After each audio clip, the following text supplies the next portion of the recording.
السلام علیکم۔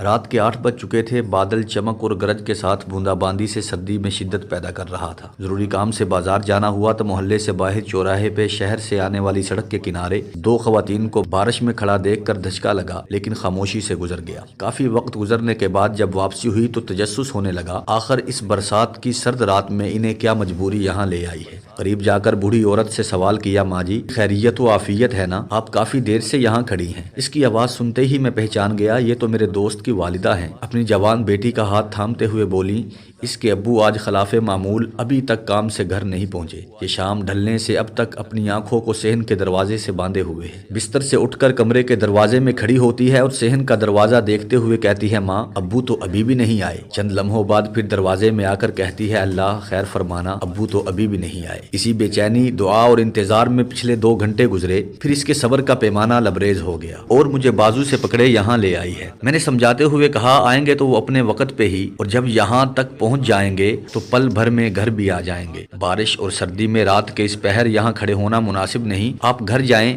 مالک خیر فرمائے گا۔ لیکن باپ کی منتظر بیٹی کو بادلوں کی گرج سے وحشت ہو رہی تھی، نہ ہی بجلی کی چمک سے۔ راستے کی خاموشی اسے خوف زدہ کر رہی تھی، نہ ہی رات کا اندھیرا۔ میرا تسلی کا ہر جملہ اس کی بے قراری کے سامنے بے اثر تھا، اور وہ ہر آنے والے مسافر کو دیکھتی تو پر امید لہجے سے پکار اٹھتی، ماں وہ ابو ہی ہوں گے۔ لیکن جب وہ قریب سے گزر جاتا تو پھر اللہ سے التجائیں کرنے لگتی، اللہ موسم خراب ہے، میرے ابو کی حفاظت فرمانا۔ پھر دوسرے مسافر کو تلاش کرنے لگتی۔ یہ سلسلہ نہ جانے کب تک یوں ہی جاری رہا ہوگا۔ میں اپنی بات کو بے اثر محسوس کرتے ہوئے اسی سوچ و بچار میں گھر کی جانب بڑھنے لگا۔ یہ بیٹیاں بھی اللہ تعالیٰ کا کتنا پیارا عطیہ اور رحمت ہیں، جو باپ کے لیے ہر وقت دعا گو رہتی ہیں۔ بچپن میں ہی ابا کے لیے روٹیاں بنانے کی تمنا کرنے لگتی ہیں، بڑی ہو جائیں تو والد کے آنے سے پہلے کپڑے تیار کرنے لگتی ہیں، گھر آتے ہی والد کو پانی پلاتی ہیں، ابا کے جوتے سینے سے لگاتی ہیں تو کبھی کپڑوں کو بوسہ دیتی ہیں، کھانا تیار کر کے پیش کر دیتی ہیں۔ بیٹیاں تو دعاؤں کا ذخیرہ ہوتی ہیں، گھر کی رونق ہوتی ہیں، باپ کا مان ہوتی ہیں،